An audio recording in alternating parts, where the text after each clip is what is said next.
ناری۔ یوں تو ناری عورت کو کہتے ہیں، لیکن اس کہانی میں ناری اس دشمن ملک کے ایک خوفناک منصوبے کا نام ہے جو اپنے پڑوسیوں کو غلام بنانے پر تلا ہوا ہے۔ مصنفہ آفریدہ وقار۔ قاہرہ ایئرپورٹ پر قدم رکھتے ہی فرحاد کو یوں محسوس ہوا جیسے وہ کسی جہنم میں آ گیا ہو۔ اس سے قبل جب وہ یہاں آیا تھا تو سردیوں کا موسم تھا، لہٰذا اتنی شدید گرمی کے لیے وہ بالکل تیار نہ تھا۔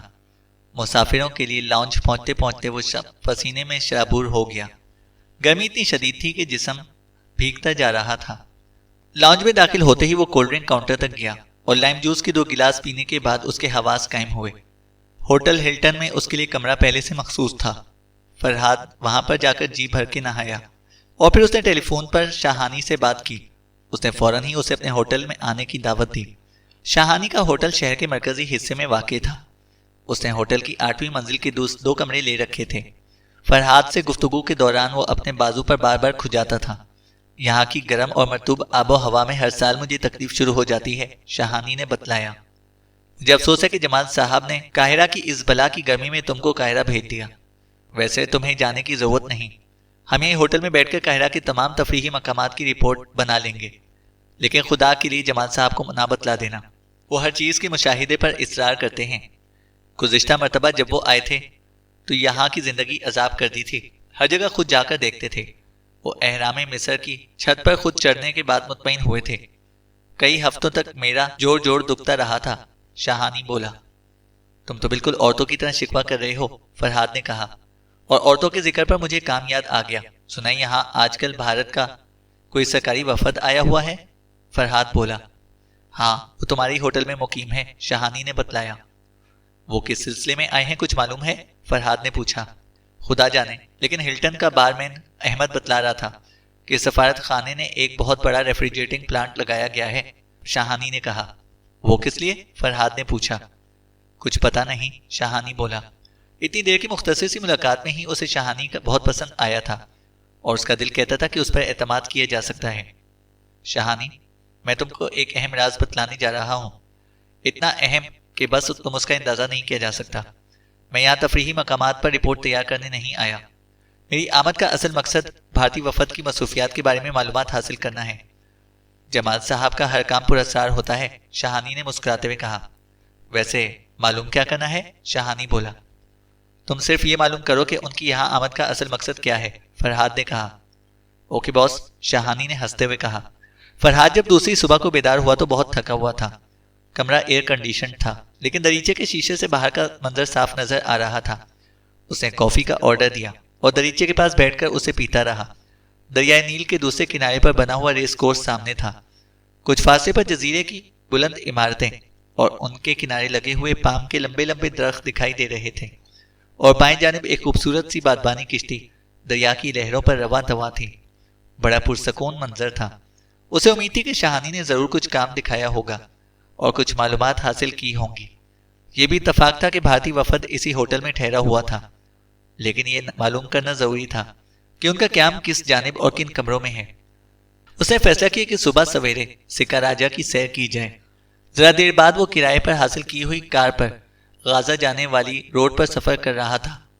دونوں جانب یوکلپٹس کے درختوں کی حسین قطار تھی۔ راستے میں جگہ جگہ مال بردار اونٹوں کی قطاریں شہر کی سمت آ رہی تھیں۔ سکارا پہنچ کر وہ جیسے ہی کار سے باہر نکلا، گائیڈ اس پر مکھیوں کی طرح ٹوٹ پڑے، لیکن اس نے ان کی خدمات حاصل نہ کی، بلکہ خود ہی مصر کے تاریخی اہرام کی سیر کرنے کے لیے آگے بڑھ گیا۔ وہ جیسے ہی ہوٹل واپس پہنچے، استقبالیہ کلرک نے اسے پیغام دیا کہ مسٹر شاہانی نے اسے فوراً ٹیلی فون پر بات کرنے کے لیے پیغام دیا تھا۔ کمرے میں پہنچتے ہی فرحاد نے شاہانی کا نمبر ملا دیا۔ یا تو تم فوراً یہاں آ جاؤ یا کہو تو میں آ جاؤں، شاہانی کے لہجے نے اسے چونکا دیا۔ کوئی خوشخبری؟ فرحاد نے کہا۔ پتہ نہیں کہ خوشخبری ہے یا بدخبری، لیکن بات حیرت انگیز ہے، شاہانی نے کہا۔ میں ابھی آ رہا ہوں، فرحاد نے ریسیور رکھتے ہوئے کہا۔ شاہانی ایک کشادہ اور آرام دہ کمرے میں بیٹھا ہوا تھا۔ ملحقہ کمرے کا دروازہ کھلا ہوا تھا، جو شاید اس کا بیڈ روم تھا۔ کمرے ایئر کنڈیشن نہیں تھے، لیکن ٹھنڈے تھے۔ شاہانی نے کافی بنا کر اس کی سمت میں بڑھائی۔ یہ میرا دفتر ہے، اس نے فرحاد کی متجسس نگاہوں کے جائزے کا اندازہ کرتے ہوئے کہا۔ یہیں بیٹھ کر میں مصر، افریقہ اور مشرق وسطیٰ سے متعلق تمام چیزیں تیار کر کے دفتر ارسال کرتا رہتا ہوں۔ رابطے قابل اعتماد ہو تو ہر جگہ خود جا کر مشاہدہ کرنے کی ضرورت نہیں ہوتی، اور میرے آدمی ہر جگہ پر موجود ہیں، لیکن یہ بات صرف اپنے تک رکھنا۔ جمال صاحب کو خبر ہو گئی تو میری چھٹی ہو جائے گی، شاہانی نے کہا۔ تم اطمینان رکھو، اب بتلاؤ کہ کیا خبر ہے، فرحاد نے ہنستے ہوئے جواب دیا۔ کل تمہارے جانے کے بعد میں نے فوری معلومات حاصل کی۔ بھارتی ہر جگہ اپنے سفارت خانوں میں بڑے بڑے ڈیپ فریزر لگا رہے ہیں۔ اب تک قاہرہ، رباط، مراکش، تیونس اور الجزائر کے متعلق تصدیق ہو چکی ہے۔ یہ نہیں معلوم ہو سکا کہ اس کا کیا مقصد ہے، فرحاد نے کہا۔ بڑی رازداری برتی جا رہی ہے، لیکن معلوم ہوا ہے کہ ان کے سائنسدانوں نے کھاد کی ایک نئی قسم دریافت کی ہے، جس میں اگر سلفیٹ امونیا شامل کر دی جائے تو انتہائی شاندار فصلیں ہوتی ہیں اور پیداوار غیر معمولی طور پر بڑھ جاتی ہے۔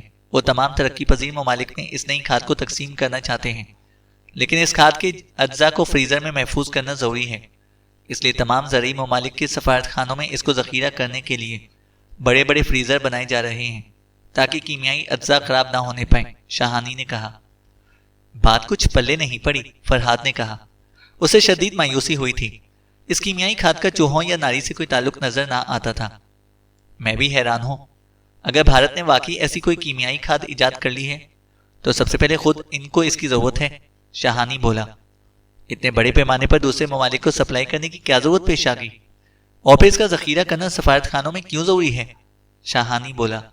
بے شک، ویسے اس منصوبے میں عورتوں کے استعمال کا تو کوئی مسئلہ نہیں ہے نا، فرحاد نے کہا۔ نہیں بھائی، شاہانی نے زور سے کہا لگایا، مجھے ویسے بھی عورتوں سے وحشت ہوتی ہے۔ اس کا یہ مطلب ہی نہیں کہ میں زن بیزار ہوں، شاہانی بولا۔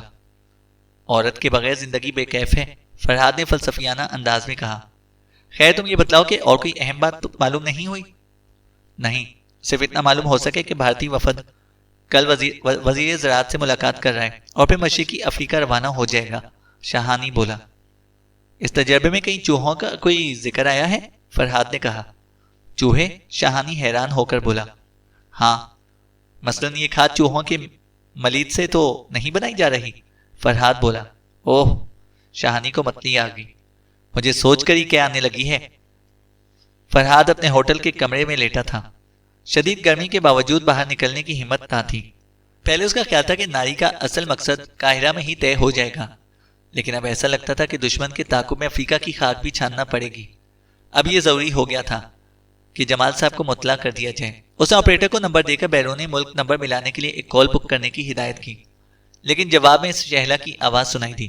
اس نے بتلایا کہ جمال صاحب باہر گئے ہوئے ہیں، ان سے کہہ دینا کہ قاہرہ کے تمام تفریحی مقامات کا جائزہ لیا ہے، لیکن ہمارے دوست کل قاہرہ سے روانہ ہو رہے ہیں۔ میں آج رات سارے معاملات طے کرنے کی کوشش کروں گا، لیکن اگر مجھے کامیابی نہ ہوئی تو میں ان کے تعاقب میں جاؤں گا، فرحاد نے کہا۔ وہ جا کہاں رہے ہیں؟ شہلا نے پوچھا۔ مشرقی افریقہ، فرحاد بولا۔ فرحاد، بہت محتاط رہنا، شہلا نے آہستہ سے کہا۔ شکریہ بیبی، اب میں زندہ واپس آنے کی کوشش کروں گا، اور پھر اس نے سلسلہ منقطع کر دیا۔ شہلا کے ایک جملے نے اس کی ساری تکان دور کر دی تھی اور تازہ حوصلہ پیدا کر دیا تھا۔ وہ دیر تک منصوبے بناتا رہا اور بالآخر اس نے فیصلہ کیا کہ کاغذات حاصل کرنے کی صورت صرف ایک ہی تھی، وہ خود جائے اور ان پر قبضہ کر لے۔ اس کے لیے شاہانی کی مدد بہرحال ضروری تھی۔ سورج جب غروب ہونے کے قریب تھا تو وہ ایک بار پھر شاہانی کے پاس پہنچ گیا۔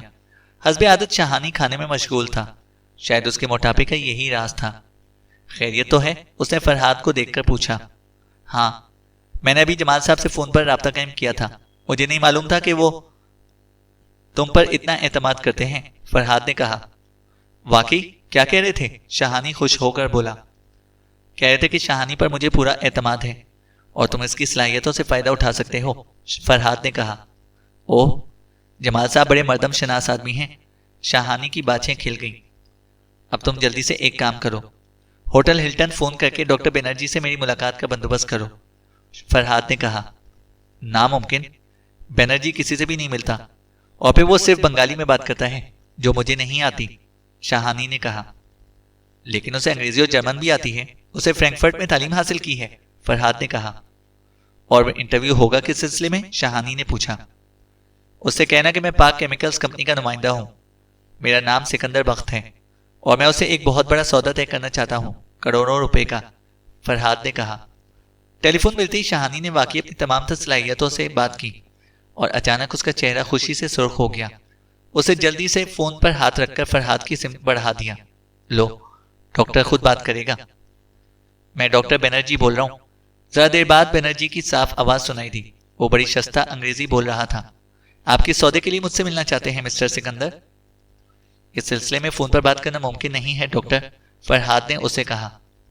تو پھر مجھے افسوس ہے کہ بات نہیں ہو سکتی، میں بے حد مصروف آدمی ہوں، بنرجی بولا۔ ایک منٹ ڈاکٹر، یہ سودا کروڑوں روپے کا ہے۔ میرا کیمیکل کی بہت بڑی کمپنی سے تعلق ہے، ہم آپ کے فارمولے کا منہ مانگا معاوضہ بھی دینے کو تیار ہیں، فرحاد نے کہا۔ لیکن اس بات کا مجھ سے کیا تعلق؟ اس سلسلے میں آپ اپنی حکومت سے رابطہ قائم کر سکتے ہیں۔ مجھے افسوس ہے، بنرجی بولا۔ فرحاد نے اندازہ کر لیا کہ وہ ریسیور رکھ دے گا، اس لیے اس نے جلدی سے کہا۔ ایک منٹ ٹھہریے ڈاکٹر، کیا آپ کا تعلق ناری سے بھی ہے؟ اس نے آہستہ سے کہا۔ دوسری سمت ایک لمحہ خاموشی طاری رہی، جیسے ڈاکٹر بنرجی حیران ہوا ہو۔ پھر اسے قدرے ناگوار لہجے میں کہا، کیا مطلب؟ ناری کا مطلب کیا ہوتا ہے ڈاکٹر؟ اتنا تو آپ بھی جانتے ہوں گے، فرحاد بولا۔ عورت؟ آخر آپ کس عورت کی بات کر رہے ہیں؟ بنرجی نے کہا۔ وہی عورت جس کے نام کو آپ نے ابھی سنا ہے، ناری، اور آپ سمجھ گئے ہوں گے، فرحاد بولا۔ پتہ نہیں آپ کیا کہنا چاہتے ہیں، لیکن میں آپ کو صرف چند منٹ دے سکتا ہوں، زیادہ ہرگز نہیں۔ آپ ٹھیک 9 بجے میرے پاس آ جائیں، بنرجی بولا۔ سلسلہ منقطع ہو چکا تھا۔ فرحاد نے ریسیور رکھ دیا۔ شاہانی نے سوالیہ نظروں سے اسے دیکھا۔ میں ٹھیک 9 بجے بنرجی سے ملنے جاؤں گا، اور تم اپنی کار میں ہوٹل کے باہر میرا انتظار کرو گے۔ اگر میں 1 گھنٹے کے اندر اندر واپس نہ آؤں تو تم میری تلاش میں خود بھی آ جانا۔ تمہیں ایک ضروری کام سے میری فوری ضرورت ہوگی، لیکن کچھ بھی ہو پولیس کو درمیان میں ہرگز نہ لانا، فرحاد نے کہا۔ تم بہت خطرناک آدمی معلوم ہوتے ہو، شاہانی نے کہا اور مسکرا دیا۔ دیر تک غسل کرنے کے بعد فرحاد نے اپنا بہترین سوٹ زیبتن کیا اور دریچے کے سامنے کھڑے ہو کر ٹائی باندھنے لگا۔ سامنے الجزیرہ کی روشنیاں جگمگا اٹھی تھیں۔ دن بھر جہنم کی طرح تپتا ہوا قاہرہ بڑا پراسرار اور حسین لگ رہا تھا۔ فرحاد سوچا تھا کہ اس نے ڈاکٹر بنرجی سے ناری کا ذکر کر کے غلطی کی تھی۔ جمال صاحب نے بتلایا تھا کہ ان کا ایک ذہین کارکن صرف اس لیے قتل کر دیا گیا تھا کہ اس نے یہ راز معلوم کرنے کی کوشش کی تھی۔ ایک معمولی سی غلطی اسے بھی موت کے منہ میں پہنچا سکتی تھی۔ کمرے کا دروازہ ایک بنگالی نے کھولا۔ وہ اسے لے کر ایک لاؤنج میں گیا جہاں اور کئی افراد بیٹھے ہوئے تھے جو اسے دیکھ کر کھڑے ہو گئے۔ ان میں سے ایک آگے بڑھا۔ مجھے ڈاکٹر بنرجی کہتے ہیں، اس نے مسکراتے ہوئے کہا۔ ڈاکٹر بنرجی 50 کے لگ بھگ تھا۔ اس کا سر تقریباً گنجا اور جسم مضبوط اور گٹھا ہوا تھا۔ اس کی آنکھوں میں ذہانت کی چمک تھی اور چہرے پر اعتماد اور متانت کی جھلک تھی۔ آپ سے ملنے کی بڑی تمنا تھی ڈاکٹر، فرحاد نے گرمجوشی سے اس کا ہاتھ دبایا۔ کیا پیو گے؟ ڈاکٹر نے پوچھا۔ لائم جوس، فرحاد بولا۔ اوہ، ڈاکٹر مسکرایا۔ پرہیز کرتے ہو؟ ویسے میں بھی شراب نہیں پیتا۔ تم نے پاک کیمیکل کمپنی کا نام لیا تھا، اس میں تمہاری کیا حیثیت ہے؟ اس نے بتلایا۔ میں ڈائریکٹر ہوں، فرحاد نے کہا۔ کوئی ثبوت؟ بنرجی بولا۔ ثبوت؟ میرے پاس پاسپورٹ ہے، اور میں اس بات کا ثبوت چاہتا ہوں کہ تم واقعی کیمیکل کمپنی کے ڈائریکٹر ہو، ڈاکٹر نے ناگواری کا اظہار کیا۔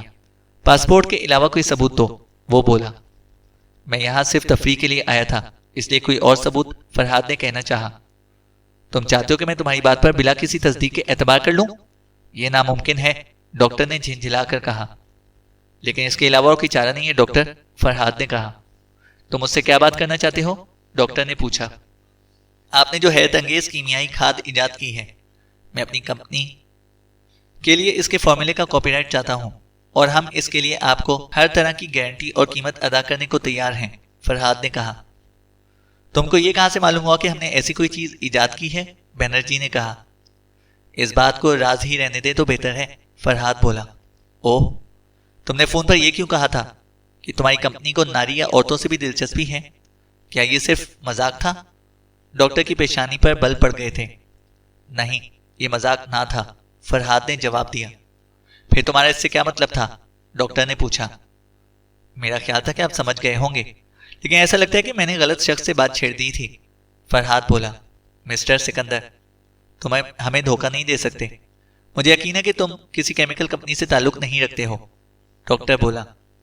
میں تمہاری نئی کھاد کا فارمولا خریدنا چاہتا ہوں ڈاکٹر، اپنے لیے نہیں، اپنی کیمیکل کمپنی کے لیے، فرحاد نے کہا۔ تم میرا وقت ضائع کر رہے ہو مسٹر، اس نے گردن سے ہلکا سا اشارہ کیا اور ایک دیوکامت شخص دروازے پر جا کر کھڑا ہو گیا۔ تم مجھے پہلے بتلاؤ گے کہ ناری کا ذکر تم نے کیوں کیا تھا، اور جب تک میں مطمئن نہیں ہو جاؤں گا تم باہر نہ جا سکو گے، بنرجی بولا۔ یہ قاہرہ ہے ڈاکٹر، کیا تم مجھے زبردستی روک سکو گے، فرحاد نے مسکراتے ہوئے کہا۔ میں بہت کچھ کر سکوں گا مسٹر، ڈاکٹر بنرجی کا لہجہ اچانک سخت ہو گیا۔ اس لیے مزید وقت ضائع نہ کرو، صاف صاف بتلا دو۔ فرحاد نے محسوس کر لیا تھا کہ بنرجی کو بیوقوف نہیں بنایا جا سکتا اور وہاں سے نکلنے میں اب دشواری ہوگی، لیکن وہ اطمینان سے مسکراتا رہا۔ میری کمپنی کیمیکل کے علاوہ عورتوں کے لیے میک اپ کاسمیٹکس بھی بناتی ہے، میرا خیال تھا کہ شاید آپ، اس نے کہا۔ مسٹر سکندر، بہتر ہوگا کہ بات کو یہیں پر ختم کر دیا جائے، آپ جا سکتے ہیں، اس نے اشارہ کیا۔ دروازے پر کھڑا ہوا آدمی ایک طرف ہٹ گیا۔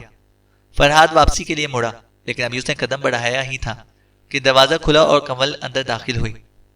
مسٹر فرحاد، آپ یہاں؟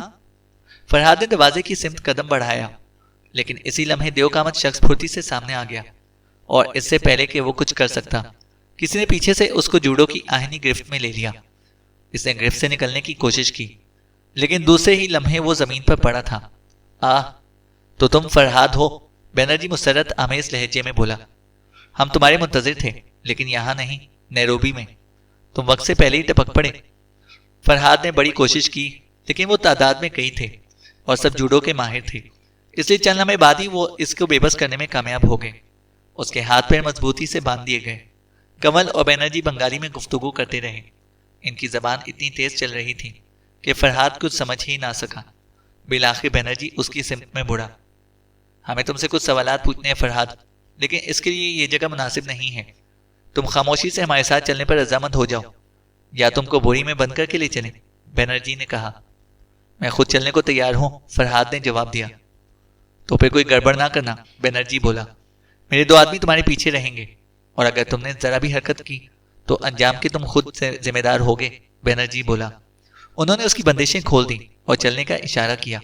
کنول آگے تھی۔ فرحاد کے بالکل پیچھے 2 دیوکامت آدمی اس طرح چل رہے تھے کہ فرار کی کوشش ممکن نہ تھی۔ ہوٹل کے باہر ایک بڑی سیاہ کار ان کی منتظر تھی۔ ان کے بیٹھتے ہی وہ تیزی سے آگے بڑھی، اور دوسرے ہی لمحے کسی نے اس کے سر پر ایک تھیلے نما نقاب ڈال دیا۔ مجھے افسوس ہے مسٹر فرحاد، گرمی کی وجہ سے تم کو تکلیف ہوگی، لیکن ہمیں قریب ہی جانا ہے، بنرجی نے کہا۔ فرحاد خاموش رہا۔ ذرا ہی دیر بعد ڈرائیور نے ڈاکٹر سے کچھ کہا۔ ہمارا تعاقب ہو رہا ہے فرحاد، ڈاکٹر نے اطمینان بھرے لہجے میں کہا۔ یقیناً یہ کوئی تمہارا ساتھی ہوگا، لیکن اسے مایوسی ہوگی۔ اور دوسری لمحے کار اتنی تیزی کے ساتھ بائیں جانب مڑی کہ وہ ایک طرف کو لڑک گیا، اور پھر ڈرائیور نے کار کی رفتار بہت تیز کر دی۔ وہ مختلف موڑوں پر اسی برق رفتاری کے ساتھ گھومی، اور پھر اچانک رفتار کم ہو گئی، اور چند لمحے بعد وہ کسی عمارت کے کمپاؤنڈ میں داخل ہوئے۔ مجھے افسوس ہے، لیکن تمہارا ساتھی راستے میں گم ہو گیا، بنرجی نے طنزیہ لہجے میں بتلایا۔ کار سے اتر کر وہ کسی برآمدے سے گزرے، اور پھر کسی کمرے میں داخل ہو کر رک گئے۔ فرحاد کے چہرے سے نقاب اتار دیا گیا۔ روشنی اتنی تیز تھی کہ اس کی آنکھیں چکا چوند ہو گئیں۔ وہ ایک لمبے اور کشادہ کمرے میں کھڑا تھا۔ سامنے ایک چمکدار کروم کی کیبنٹ تھی جس میں سرجری کے آلات تھے۔ برابر میں ایک لمبی سی آپریشن ٹیبل تھی جس کے اوپر تیز سرچ لائٹ چل رہی تھی۔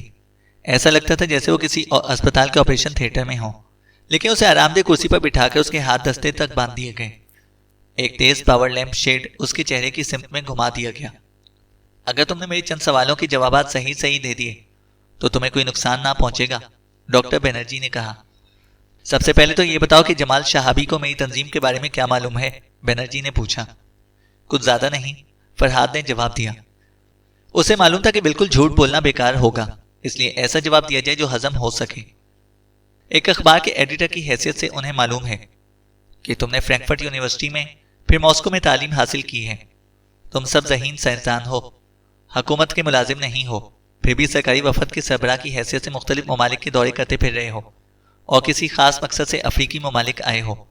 انہوں نے مجھے اسی بارے میں معلومات حاصل کرنے پر مامور کیا ہے، فرحاد نے کہا۔ لیکن یہاں اور دیگر ممالک میں ان کے بیرونی نامہ نگار موجود ہیں، تو پھر تمہیں کیوں بھیجا گیا، ڈاکٹر نے پوچھا۔ فرحاد مسکرا دیا۔ یہ میرے باس کی مرضی اور پسند کی بات ہے۔ ان کا ہمارا کام حکم کی تعمیل کرنا ہے، اس کی وجہ پوچھنا نہیں، فرحاد بولا۔ مجھے افسوس ہے فرحاد، لیکن تم یوں نہیں مانو گے، اس نے اشارہ کیا، اور دوسرے لمحے کئی مضبوط ہاتھوں نے فرحاد کو اٹھا کر آپریشن ٹیبل پر لیٹا دیا۔ اور اس کے ہاتھ پیر جکڑ دیے۔ ڈاکٹر بنرجی اس کے قریب آ کر کھڑا ہو گیا۔ ہمیں معلوم ہے کہ جمال شہابی نے ایک غیر سرکاری سیکرٹ سروس بنا رکھی ہے جسے وہ ٹیپو کہتا ہے، اور یہ تنظیم ہماری راہ میں مسلسل روڑے اٹکا رہی ہے۔ تم اس تنظیم کے رکن ہو فرہاد، صحافی نہیں، بنرجی نے کہا۔ فرہاد خاموش رہا۔ اگر تم اس خوش فہمی میں مبتلا ہو کہ تمہارا احمق باس بنرجی کی راہ میں حائل ہو سکتا ہے تو سن لو کہ جب میں چاہوں اسے چونٹی کی طرح مسل سکتا ہوں۔ اس سے تم سے آخری بار پوچھ رہا ہوں کہ تمہارے باس کو میری تنظیم کی سرگرمیوں کے بارے میں کیا معلومات حاصل ہیں؟ بنرجی نے کہا۔ کچھ بھی نہیں، لیکن ہم یہ معلوم کرنے کی کوشش کر رہے ہیں کہ تم کیا کرنا چاہتے ہو، فرہاد نے جواب دیا۔ تم چھوٹے ہو، ورنہ تم کو ہمارے خفیہ نام ناری کا علم کیسے ہوتا؟ بنرجی غصے میں بولا۔ تم ہماری جاسوسی کرنے کیوں آئے تھے؟ فرہاد خاموش رہا۔ اسے یقین تھا کہ بنرجی بڑی صفاقی سے اسے اذیت دے گا۔ سرچ لائٹ کی روشنی آنکھوں میں چبھ رہی تھی، اس لیے وہ بائیں جانب دیوار کی سمت میں دیکھنے لگا۔ تم نے کبھی نیورو سرجری کا نام سنا ہے فرہاد؟ بنرجی نے پوچھا۔ میں نیورو سرجری کا ماہر ہوں۔ میں نے دماغ کے کئی کامیاب آپریشن کیے ہیں، اور ڈیپ فریزر پراپ کے ذریعے ہم مریض کے دماغ کے کسی حصے کا معائنہ اس طرح کر سکتے ہیں کہ اسے بالکل احساس نہیں ہوتا، حالانکہ وہ ہوش میں رہتا ہے۔ اس نے برابر کھڑے ہوئے شخص کو اشارہ کیا جس نے برابر رکھی ہوئی کیبنٹ سے ایک آلہ اٹھا کر اسے دیا۔ بنرجی نے اسے فرہاد کے چہرے کے سامنے نچایا۔ اس میں ایک لمبی اور باریک سی اسٹیل کی چمکدار سوئی لگی ہوئی تھی۔ اس آلے میں 3 باریک ٹیوب لگے ہوئے ہیں جن کے ذریعے میں تمہارے دماغ میں نائٹروجن کا محلول ڈال سکتا ہوں، اور پھر میں دماغ کے کسی بھی حصے کو اس آلے کے ذریعے بآسانی دیکھ سکتا ہوں۔ میں کسی بھی ننھے سے نازک خلیے کو نقصان پہنچا کر تم کو ہمیشہ کے لیے اپاہج بنا سکتا ہوں۔ کیا خیال ہے، تم عمر بھر کے لیے مفلوج بن کر رہنا پسند کرو گے، یا میں ایک دوسرے خلیے کو نقصان پہنچا کر تم کو عقل و شعور سے عاری بنا سکتا ہوں؟ تم زندہ رہو گے لیکن ہر قسم کے احساس اور سمجھ سے بالکل عاری، یا پھر میں تم کو ہمیشہ کے لیے قوت مردنی سے محروم کر سکتا ہوں۔ بولو کہ کیا پسند کرو گے؟ بنرجی نے کہا۔ اچانک فرہاد کو احساس ہوا کہ بنرجی دھمکی نہیں دے رہا، اس پر جنون طاری تھا، اور جو کچھ وہ کہہ رہا تھا وہ کر بھی گزرے گا۔ خوف کی ایک سرد لہر اس کے جسم میں دوڑ گئی۔ اس کام کے لیے تمہاری کھوپڑی کے ایک حصے کی حجامت کرنا ضروری ہے، بنرجی نے ہلکا سا کہا لگایا۔ میں نے ریزر منگوا لیا ہے، لو آ گیا۔ فرہاد پھر بھی خاموش رہا۔ اس کا ذہن تیزی سے سوچ رہا تھا، لیکن نجات کی کوئی ترکیب سمجھ میں نہ آ رہی تھی۔ اچانک سر پر اس طرح چلنے کا احساس ہوا، اس کی چندیاں صاف ہو گئی۔ بنرجی کا چہرہ اس کے سامنے نظر آیا، اس پر کسی قسم کی جذبات کی جھلک نہ تھی۔ اسے یقین ہو گیا کہ یہ شخص پاگل ہے، اور بے بسی کے شدید احساس کے ساتھ اسے غصہ آنے لگا، لیکن اس نے دشمن کے سامنے جھکنا نہیں سیکھا تھا۔ اب میں اپنا کام شروع کر رہا ہوں فرہاد، بنرجی نے شفاف لہجے میں کہا۔ تم زندہ رہو گے لیکن زندگی کے احساس سے محروم۔ میں تم کو… بنرجی نے اپنی چمکتی ہوئی سوئی والا ہاتھ آگے بڑھایا۔ خوف سے فرہاد نے آنکھیں بند کر لی، اور عین اسی لمحہ کمرے میں تاریکی چھا گئی۔ یہ کیا ہوا؟ تم سب کھڑے کیا کر رہے ہو؟ جاؤ جا کر دیکھو کہ کیا گڑبڑ ہے۔ بنرجی غصے میں گرجا۔ چند لمحے بعد کوئی واپس آیا۔ تمام فیوز اڑ گئے ہیں، کسی نے گڑبڑ کی ہے، لیکن ابھی لائٹ آ جائے گی، وہ بولا۔ فرہاد کو امید کی پہلی کرن نظر آئی۔ کیا شاہانیز کا پتہ لگانے میں کامیاب ہو گیا تھا؟ لیکن یہ ناممکن تھا کہ وہ اندر بھی داخل ہو گیا ہو۔ لیکن کسی نے دانستہ اس کو بچانے کی کوشش کی تھی، لیکن کس نے؟ اور اسی لمحے اچانک لائٹ آ گئی۔ افسوس کہ نائٹروجن کا ٹیمپریچر گڑبڑ ہو گیا ہوگا، اس لیے فی الحال مجھے اپنا تجربہ ملتوی کرنا ہوگا۔ لیکن اب تمہیں جانے کی اجازت نہیں دی جا سکتی، تم بہت کچھ جان گئے ہو، اور چونکہ تم کو مفلوج نہیں کیا جا سکتا، اس لیے ختم کر دینا ضروری ہے۔ مجھے افسوس ہے فرہاد، لیکن موت تمہارا مقدر بن چکی ہے۔ فی الحال ہم تمہیں مہمان رکھیں گے، اور تمہیں ٹھکانے لگانے کا کوئی محفوظ طریقہ سوچیں گے۔ اسے لے جاؤ، بنرجی نے کہا۔ فرہاد نے اطمینان کی سانس لی۔ جب تک سانس ہے تب تک آس ہے، اس نے سوچا، اور مسکرا دیا۔ اس کو جس پتلی سی کوٹھی میں قید کیا گیا تھا، اس میں صرف ایک ہی دروازہ تھا جو صرف باہر سے کھلتا تھا۔ ایک مدھم سا بلب چھت پر روشن تھا۔ کوٹھی میں کسی قسم کا فرنیچر موجود نہیں تھا، اور وہ اسے کھردرے سے فرش پر ڈال کر چلے گئے تھے۔ اس کے دونوں پاؤں بھی بندھے ہوئے تھے، اس لیے وہ مشکل سے کھسکتا ہوا دیوار کے سہارے لگ کر بیٹھ گیا۔ اس کے کپڑے سے گرمی اور خوف کے پسینے سے بھیگ کر میلے ہو گئے تھے۔ اس کے باوجود وہ اب تک کوئی خاص بات معلوم نہ کر سکا تھا۔ اگر ناری کا منصوبہ یہ تھا کہ دماغ کے آپریشن کے ذریعے لوگوں کی شخصیت تبدیل کر دی جائے، تو اس کی کامیابی ناممکن تھی، کیونکہ اس عمل کو زیادہ آدمیوں پر زبردستی کرنا ممکن نہیں تھا۔ اس نے اس مسئلے کو ذہن سے نکال کر اپنی بندشوں کو کھولنے کی طرف توجہ کی۔ تھوڑی سی کوشش کے بعد وہ پشت کے بل اپنے جسم کو اتنا دوہرا کرنے میں کامیاب ہو گیا کہ بندھے ہوئے ہاتھوں سے پیروں کی رسی کھول سکے۔ ابھی وہ اسی کوشش میں مصروف تھا کہ اچانک دروازہ کھلا اور کنول اندر داخل ہوئی۔ کنول نے اسے مسکرا کر دیکھا اور ہاتھ میں لی ہوئی ٹرے کو زمین پر رکھ کر وہ اس کے پاس بیٹھ گئی۔ تمہیں پیاس لگ رہی ہوگی، اس نے تھرموس سے گلاس میں پانی اونڈلتے ہوئے کہا۔ اس جہنم میں کسے نہ لگے گی، فرحاد نے جواب دیا۔ اطمینان سے پی لو، اس نے گلاس اس کے ہونٹوں سے لگاتے ہوئے کہا۔ اس میں زہر نہیں ملا ہوا۔ فرحاد اتنا پیاسا تھا کہ 2 گلاس پی گیا۔ اچانک کنول 2 زانوں ہو کر بیٹھ گئی اور اس نے بڑے پیار سے فرحاد کا سر اٹھا کر اپنے زانوں پر رکھ لیا اور پلیٹ میں رکھی ہوئی سینڈوچ اسے کھلانے لگی۔ شکریہ کنول، فرحاد نے کہا۔ کنول نے ایک ٹھنڈی سانس بھری۔ شکریہ کی ضرورت نہیں، جب میں تمہارے فلیٹ میں گر پڑی تھی تو تم نے مجھے بھی بڑی ہمدردی سے اٹھا لیا تھا۔ بہت دنوں بعد کسی نے مجھ سے ہمدردی کی تھی، کنول نے کہا۔ کیا فیوز تم نے اڑایا تھا کنول؟ فرحاد نے اچانک پوچھ لیا۔ نہیں تو، کنول نے فوراً گھبرا کے جواب دیا۔ شاید مجھے یہ سوال نہیں کرنا چاہیے تھا، فرحاد نے کہا، لیکن کسی نے مجھ پر احسان کیا تھا۔ لیکن تم کو معلوم ہے کہ میرے ساتھ کیا سلوک کیا جائے گا؟ اس نے کہا۔ میں نہیں بتلا سکتی، لیکن تم کو تکلیف نہ ہوگی، اس نے سرگوشی میں جواب دیا۔ کیا بنرجی کو درد سے ڈر لگتا ہے؟ ہاں، ڈاکٹر کسی جسمانی اذیت میں مبتلا نہیں دیکھ سکتا۔ ان کو قتل و غارت گری سے نفرت ہے، وہ ہر کام اذیت کے بغیر پرامن طور پر کرنے کے قائل ہیں، کنول نے کہا۔ وہ قتل بھی اذیت کے بغیر کرتے ہیں؟ فرحاد نے پوچھا۔ کنول چند لمحے خاموش رہی، جیسے شدید کشمکش ہو۔ وہ اسے کچھ بتلانا چاہتی تھی، لیکن شاید ہمت نہیں ہو پا رہی تھی۔ مجھے افسوس ہے فرحاد، کاش تم اس شام کو ضائع نہ کرتے، اس نے آہستہ سے کہا۔ اسی لمحہ دروازہ کھلا اور 2 آدمی اسٹریچر لیے اندر داخل ہوئے۔ انہوں نے فرحاد کو اٹھا کر اسٹریچر پر لٹا دیا۔ اب کیا ہونے والا ہے کنول؟ اس نے پوچھا۔ میں کچھ نہیں جانتی، الوداع فرحاد، وہ تیزی سے باہر نکل گئی۔ ایک بار پھر فرحاد آپریشن ٹیبل پر لیٹا ہوا تھا۔ ڈاکٹر بنرجی اس کے سامنے کھڑا مسکرا رہا تھا۔ اس کی مسکراہٹ بڑی شفاف تھی۔ مجھے افسوس ہے فرحاد کہ تم پر اپنا تجربہ نہ کر سکا، اس نے کہا۔ میں کسی کو اذیت میں نہیں دیکھ سکتا، اس لیے تم کو ٹھکانے لگانے کا طریقہ بھی ایسا منتخب کیا گیا ہے جس میں کوئی تکلیف نہ ہوگی۔ فرحاد خاموش رہا۔ بنرجی اور قریب آ گیا۔ میں تمہاری رگوں میں خالص الکوہل کا انجیکشن لگا رہا ہوں۔ ذرا دیر میں تم پر 10 بوتل وسکی کا نشہ طاری ہو جائے گا اور تمہارا سارا خون دماغ کی سمت جا کر رک جائے گا۔ تمہارے حواس کام نہ کریں گے اور تم کو سوچنے میں بھی دشواری ہوگی۔ اسی کے ساتھ ساتھ تمہارے اعضاء بھی کام نہ کریں گے اور تم کسی مفلوج کی طرح ان کو جنبش نہ دے سکو گے۔ سمجھ رہے ہو نا؟ بنرجی نے کہا۔ فرحاد اسے نفرت زدہ نگاہوں سے دیکھتا رہا۔ تم کو پل پر پہنچا کر دریائے نیل میں دھکا دے دیا جائے گا۔ بنرجی کے چہرے پر جنونی مسرت چمک رہی تھی۔ اتنی بلندی سے پانی میں گرنے کے بعد زیادہ امیدیں یہی ہیں کہ صدمے سے تمہارے دل کی حرکت بند ہو جائے گی۔ الکوہل کا رد عمل یہی ہونا چاہیے، لیکن اگر تم اتنے سخت جان نکلے کہ اس طرح بھی ختم نہ ہوئے تو ڈوب کر مر جاؤ گے، کیونکہ تمہارا جسم بالکل مفلوج ہو چکا ہوگا۔ تم چاہو گے لیکن ہاتھ پہ ہلا نہ سکو گے، اس لیے موت سے فرار ممکن نہ ہوگا۔ اور مزے کی بات یہ ہے کہ کسی کو تمہاری موت پر شبہ بھی نہ ہوگا۔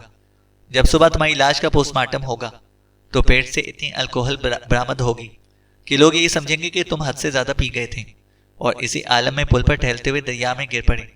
اس طرح تم ہماری راہ سے ہٹ جاؤ گے، بنرجی نے کہا۔ فرحاد کو یقین تھا کہ بنرجی سچ کہہ رہا تھا۔ اسے مسکرا کر ڈاکٹر کو دیکھا۔ جب تم کو میری موت کا اتنا ہی یقین ہے ڈاکٹر، تو مرنے سے پہلے کم از کم یہی بتلا دو کہ ناری کا اصل منصوبہ کیا ہے۔ ظاہر ہے کہ مرنے کے بعد تو جمال صاحب کو بلانے سے رہا، فرحاد نے کہا۔ ڈاکٹر نے زوردار کہا لگایا۔ نہیں فرحاد، میں جاسوسی ناولوں کے ولن کی طرح احمق نہیں ہوں۔ تم کو خدشہ ہے کہ میں پھر سے بچ جاؤں گا، فرحاد نے کہا۔ تم ہرگز نہیں بچ سکو گے، بنرجی نے نفرت زدہ لہجے میں کہا۔ تم ہندوؤں کی طرح نامرد ہو، فرحاد نے جواب دیا۔ ڈاکٹر کا چہرہ سرخ ہو گیا۔ چند لمحے بعد اندازہ ہو جائے گا کہ نامرد کون ہے۔ لطف یہ آئے گا کہ تم زندہ رہو گے، ہوش میں ہوگے اور یہ محسوس کرو گے کہ مرنے والے ہو، لیکن کچھ کر نہ سکو گے، بڑی بے بسی کے عالم میں مرو گے۔ تمہاری گالی کا یہی جواب ہے، لے جاؤ اس کتے کو، ڈاکٹر بنرجی نے جواباً کہا۔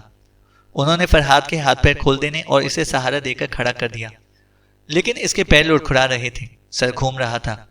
اسے سنبھلنا چاہا لیکن دوسری لمحے لڑکھڑا کر فرش پر گر پڑا۔ کمرہ کہکہوں سے گونج اٹھا۔ وہ اسے سہارا دے کر کار تک لے کر گئے اور پھر اسے پچھلی سیٹ پر دھکیل دیا۔ آنکھوں پر پٹی باندھنے کی ضرورت نہیں ہوگی، ڈاکٹر بنرجی نے مسکراتے ہوئے کہا، کیونکہ اب تم نہ بول سکتے ہو اور نہ ہی حرکت کر سکتے ہو۔ گڈ بائے فرحاد، بنرجی بولا۔ سفر بہت مختصر سا تھا۔ تمام راہ سے فرحاد کوشش کرتا رہا، لیکن ایسا لگتا تھا کہ دماغ منجمد ہو گیا ہو۔ جسم بالکل مفلوج اور بے حس ہو رہا تھا۔ اسے یہ احساس تھا کہ اگر اس کا دماغ کام کرنے لگے تو بچنے کی امید ہو سکتی تھی، کیونکہ انسان کے اعضاء کی حرکت ذہن کی تابع ہوتی ہے۔ فرحاد اپنے ذہن کو زندہ رکھنے کی بھرپور کوشش کر رہا تھا۔ کار پل پر جا کر رک گئی۔ وہ اسے سہارا دے کر پل کے کنارے تک لائے اور پھر اسے اچانک دھکا دے دیا گیا۔ پانی کی تہ سے جب وہ اوپر ابھرا تو زندہ تھا۔ ڈاکٹر بینرجی کی پہلی پیشگوئی تو غلط ثابت ہو گئی تھی۔ اس نے فرحاد میں زندہ رہنے کی ایک نئی قوت پیدا کر دی۔ اس کا جسم پانی کی سطح پر بہتا ہوا آگے بڑھ رہا تھا۔ فرحاد نے جسم کو بالکل ڈھیلا چھوڑ دیا تھا۔ اسے اندازہ کر لیا تھا کہ ہاتھ پیر جنبش نہیں کریں گے، اس لیے کوشش بیکار ہے۔ لیکن اگر وہ بہتا ہوا پل کے ستون سے ٹکرا کر رک جائے یا کسی چیز میں پھنس جائے تو بچ جانے کا امکان ہو سکتا تھا۔ سر میں تیز دھماکے سے ہو رہے تھے، حواس دھندلائے جا رہے تھے اور جسم بالکل مفلوج ہو چکا تھا۔ اسے اپنی پوری قوت ارادی سے کام لے کر ایک مرتبہ اپنے اعضاء کو جنبش دینے کی کوشش کی۔ دوسرے ہی لمحے اسے یوں محسوس ہوا کہ دماغ پھٹ جائے گا۔ اندر ہونے والے دھماکے اتنے تیز تھے کہ فرحاد کو یقین ہو گیا کہ کسی بھی لمحہ دل کی حرکت بند ہو جائے گی۔ بالآخر بینرجی کا یہ حربہ کامیاب ہو گیا تھا۔ وہ تاریکیوں میں ڈوبتا چلا جا رہا تھا اور پھر احساس بھی ختم ہو گیا۔ آنکھ کھلتے ہی اس نے منہ میں بھرے ہوئے پانی کی کلی کر دی اور گہری سانس لی۔ وہ زندہ تھا۔ امید اور مسرت کی ایک لہر سی بدن میں دوڑ گئی۔ اسے اپنا ایک بازو ہلانے کی کوشش کی، لیکن حرکت کرتے ہی اسے محسوس ہوا کہ دھماکے پھر شروع ہو گئے۔ وہ خاموشی سے لیٹا رہا۔ ایسا ایسا اس کا ذہن کام کرنے لگا۔ وہ پل کے عین نیچے ستون کے کنارے ایک اگی ہوئی جھاڑی میں پھنس گیا تھا۔ اسے کچھ پتہ نہ تھا کہ وہ کتنی دیر تک بے ہوش رہا تھا۔ اچانک کسی نے اسے پکارا۔ وہ اسے ذہن کا واہمہ سمجھا، لیکن آواز پھر سنائی دی۔ فرحاد، کیا تم میری آواز سن رہے ہو؟ آواز شہانی کی تھی۔ کوشش کے باوجود فرحاد کے منہ سے آواز نہ نکل سکی۔ میں ایک رسی نیچے پھینک رہا ہوں، شہانی نے زور سے کہا۔ اس میں بنے ہوئے پھندے کو اپنے بازو میں پھنسا لو۔ دوسرے ہی لمحہ رسی اس کے بالکل برابر گری۔ فرحاد نے اپنی تمام تر قوت ارادی سے کام لے کر پھندے کو بازوؤں میں ڈال دیا، لیکن اس کوشش کا بار اس سے برداشت نہ ہو سکا اور وہ ایک بار پھر بے ہوش ہو گیا۔ آنکھ کھلی تو چند لمحہ تک فرحاد یہ اندازہ نہ کر سکا کہ وہ کہاں ہے، لیکن ایسا ایسا یاداشت کام کرنے لگی۔ وہ شہانی کے کمرے میں لیٹا ہوا تھا اور زندہ تھا۔ خوشی کی ایک لہر سی اس کے بدن میں دوڑ گئی۔ اس نے پہلے مارکے میں ڈاکٹر بینرجی کو شکست دے دی تھی، لیکن دوسرے ہی لمحے اس پر پھر غنودگی طاری ہو گئی۔ دوبارہ جب اس کی آنکھ کھلی تو کوئی شانے جھنجھوڑ رہا تھا۔ اب اٹھ بھی جاؤ، کب تک سوتے رہو گے؟ شہانی کی آواز سنائی دی۔ فرحاد نے آنکھیں کھول دی۔ وقت کیا ہوا ہے؟ اس نے سوال کیا۔ شہانی بے ساختہ ہنس دیا۔ خدا کی پناہ، ابھی تک تم پر بینرجی کا بھوت سوار ہے؟ ویسے 8:20 ہوئے ہیں، اس نے کہا۔ رات کے؟ فرحاد نے پوچھا۔ نہیں، دن کے۔ تم مسلسل 30 گھنٹے سوئے ہو، آخر اتنی کیوں پی رکھی تھی؟ شہانی نے کہا۔ خدا را، اسے اچانک بینرجی کا انجیکشن یاد آ گیا۔ میرا سر اب تک چکرا رہا ہے۔ وہ اٹھ کر تکیے کے سہارے بیٹھ گیا۔ کافی تیار ہے، 1-2 کپ پی لو تو خمار اتر جائے گا، شہانی نے اسے پیالی تھماتے ہوئے کہا۔ تم میری مدد کو بروقت کیسے پہنچ گئے؟ فرحاد نے کافی پیتے ہوئے کہا۔ بینرجی تو تمہارے تعاقب سے بچ نکلا تھا۔ ہاں، لیکن وہ زحالق کی سمت میں گیا تھا جدھر پیشتر سفارت خانوں کی عمارتیں واقع ہیں، اور میں نے اندازہ کر لیا تھا کہ وہ کہاں جائے گا۔ وہ سفارت خانے کے عقب میں واقع عمارت میں تم کو لے کر گیا۔ میں نے اس کار کو پہچان لیا تھا، لیکن چونکہ تم نے سختی سے منع کر دیا تھا، اس لیے میں نے پولیس سے مدد نہیں مانگی اور کچھ فاصلے پر انتظار کرتا رہا، اور جب وہ تم کو لے کر پل کی طرف چلے تو فاصلہ رکھ کر تعاقب کرتا رہا، اور میں نے ساری کارروائی اپنی آنکھوں سے دیکھی۔ وہ 4 تھے، اس لیے میں مقابلے پر آنے کی ہمت نہ کر سکا، شہانی نے کہا۔ یہ اچھا ہی ہوا، ورنہ تم میری مدد نہ کر سکتے، فرحاد بولا۔ شاید تم ٹھیک کہتے ہو۔ خوش قسمتی سے میری کار میں رسی موجود تھی۔ ایک مرتبہ ریگستان میں میری کار خراب ہو گئی تھی، اور صرف رسی نہ ہونے کی وجہ سے کوئی ٹرک والا میری مدد نہ کر سکا۔ تب سے میں ہمیشہ رسی ساتھ رکھتا ہوں، شہانی نے کہا۔ تم نے اس عمارت کا فیوز تو نہیں اڑایا تھا جہاں بینرجی مجھے لے کر گیا تھا؟ فرحاد نے پوچھا۔ نہیں تو؟ تب میرا خیال صحیح تھا۔ بینرجی کی کیا خبر ہے؟ فرحاد نے کہا۔ وہ کل ایک چارٹر جہاز سے نیروبی کے لیے روانہ ہو گیا ہے۔ میں نے خود ایئرپورٹ پر جا کر دیکھا تھا، شہانی نے بتلایا۔ کون کون گیا ہے؟ کل 9 افراد تھے، 8 مرد اور 1 عورت، شہانی نے کہا۔ نیروبی کے لیے اب اگلی فلائٹ کس وقت جائے گی؟ فرحاد نے پوچھا۔ آج 11 بجے یونائیٹڈ ایئر لائنز کی فلائٹ ہے جو خرطوم رکتی ہوئی 4:55 پر نیروبی پہنچتی ہے، شہانی نے کہا۔ فرحاد نے گھڑی دیکھی. صرف 1 گھنٹے کا وقت ہے. مجھے فوراً غسل کر کے تیاری کرنا چاہیے کیونکہ تمہاری کار پرائیویٹ پر ایئرپورٹ پہنچنے میں آدھا گھنٹہ لگ جائے گا. فرحاد نے کہا. میری کار آدھا گھنٹے میں ایئرپورٹ نہیں پہنچ سکے گی, شہانی نے کہا. تب پھر وقت اور بھی کم ہے, تم فوراً ٹکٹ کا بندوبست کرو, فرحاد بولا. اتنی جلد سیٹ ملنا بھی ناممکن ہے, شہانی بولا. تم نے ایک مرتبہ میری جان بچائی ہے, اگر دوبارہ اس مصیبت میں نہیں مبتلا ہونا چاہتے تو ٹکٹ حاصل کرو, ورنہ میں جہاز کے پہیے سے لٹک کر چلا جاؤں گا. فرحاد نے غسل خانے کی سمت میں بڑھتے ہوئے کہا. اور سنو, تم میرے ساتھ چل رہے ہو, تم جیسے کارآمد آدمی کی ضرورت وہاں بھی ہوگی, فرحاد نے کہا. میں؟ لیکن یہ کیسے ممکن ہے؟ میں؟ شہانی حیران ہو کر بولا. تم تیاری کرو, بحث نہیں, باقی ساری ذمہ داری میری ہے. اور ہاں, اپنا وہ پستول ضرور ساتھ رکھ لینا, فرحاد نے کہا.